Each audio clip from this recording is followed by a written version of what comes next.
Hello hi అందరికీ నమస్కారం. పసుపుర మునక్కాయ చేపల పులుసు ప్రిపేర్ చేస్తున్నానండి. దీనిలో అయితే కొంచెం డిఫరెన్స్ అయితే మీకు కనబడుతుంది. ఏంటనేది మీరు పూర్తి వీడియో చూస్తే మీరే డిఫరెన్స్ అయితే కనిపెట్టగలరు. ఒకసారి పూర్తి వీడియో చూసేయండి. నేను దీనికి ప్రిపేర్ చేసుకోవడానికి ఫస్ట్ అయితే ఆనియన్స్, అలాగే పచ్చిమిర్చి, వెల్లుల్లి, అల్లం ఇలా కట్ చేసి పెట్టుకున్నానండి. ఇప్పుడు ఇది మిక్సీ జార్లో వేసుకుంటున్నాను. ఇది పేస్ట్ చేయడానికి పక్కనైతే పెట్టేసుకున్నాను. ఇప్పుడు చింతపండు తీసుకొని, కడిగిన చింతపండు తీసుకొని, ఎంతైతే పులుపు యూజ్ చేస్తామో దానికి తగ్గట్టుగా మనం నానబెట్టేసుకున్నాను.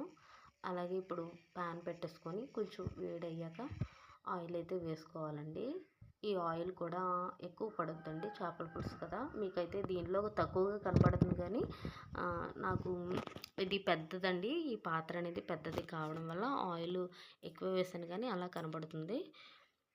ఇప్పుడు ఆయిల్ కూడా కొంచెం బాగా కొంచెం వేడెక్కాక ఈ రెడీ చేసుకున్న పేస్ట్ని, ఆనియన్ పేస్ట్ని అయితే వేసి బాగా కలుపుకున్నాను. ఒక 2 నిమిషాల పాటు మనం బాగా కలుపుకొని ఇప్పుడు సిమ్లో పెట్టేసుకోవాలండి. బాగా సిమ్ 1లో పెట్టేసుకొని మనమైతే మూత పెట్టేసుకోవాలి. ఇప్పుడు ఈ పక్కన మగ్గుతుండగా ఇది ఆనియన్స్ పక్కన అయితే మగ్గుతుంది కదండి. ఇప్పుడు తొడిమి తీసుకున్న టమాటాలు కల్లుప్పు వేసి ఇలా స్మాష్ చేసి గుజ్జు కింద తీసుకోవాలండి. ఇలా చేయడం వల్ల అయితే చాలా అంటే చాలా టేస్టీగా ఉంటుంది. తర్వాత మునక్కాయలు, కట్ చేసిన మునక్కాయలు కూడా నేను పక్కన పెట్టేసుకున్నాను కదండి. ఇది వేయడానికి రెడీగా మనం ఆనియన్ ఉడికిందో లేదో చూసుకుంటున్నాను. ఇప్పుడు ఈ విధంగా మగ్గింది కదండి. ఇప్పుడైతే నేను ఈ మునక్కాయ ముక్కలు కూడా వేసేసి మరి ఒకసారి కలుపుకోవాలి. ఇది కొంచెం బాగా మరీ స్మాష్ అయిపోకుండా మునక్కాడ విడిపోతుందండి. కొంచెం చిన్నది ఉడకగానే మనం అయితే మళ్ళీ సిమ్లో పెట్టేసుకోవాలి. ఇప్పుడు టమాటా జ్యూస్ నుంచి ఇంకా ఆ గుజ్జు వేరు చేసుకున్నాను. ఇప్పుడు ఆ గుజ్జునైతే నేను దీనిలో వేసేస్తున్నానండి. అంటే ఇది ఇలా చేయడం వల్ల అయితే టేస్ట్ చాలా బాగుంటుంది. నేను ఎప్పుడు చేసినా ఇలాగే చేస్తానండి. మసాలాలు అయితే అసలు యూజ్ చేయను. ఓన్లీ జీలకర్ర, ధనియాల పౌడర్ మాత్రమే యూజ్ చేస్తాను. అల్లం వెల్లుల్లి పేస్ట్ మాత్రమే యూజ్ చేస్తాను. ఇది ఇలా పెట్టేసుకొని మనమైతే మూత పెట్టేసుకున్నాం కదండి. ఇప్పుడు జీలకర్ర, ధనియాల పౌడర్ వేసేసుకున్నాను.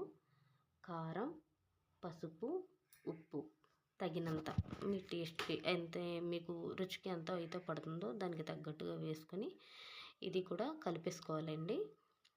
చూడండి, కారం, పసుపు, ఉప్పు వేసి నేనైతే ఇలా కలిపేస్తున్నాను. అడుగు పట్టకుండా స్లో ఫ్లేమ్లో పెట్టుకొని స్లోగా నెమ్మదిగా మనం కలుపుకోవాలండి.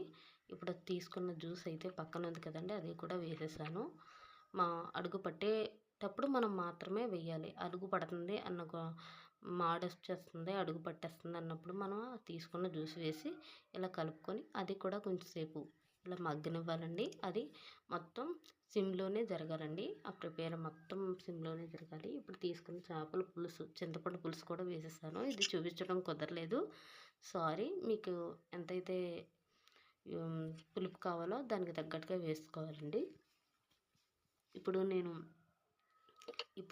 కడిగి పెట్టుకున్న పసుపుర చేపలు కూడా వేసేయడానికి మనం చూడండి, మాకైతే వీటిని పసుపుర చేపలు అంటారండి. ఇలా చిక్కగా కాకుండా ఇలా చూడండి, పసుపుర చేపలు అయితే వేసేస్తున్నానండి నేను.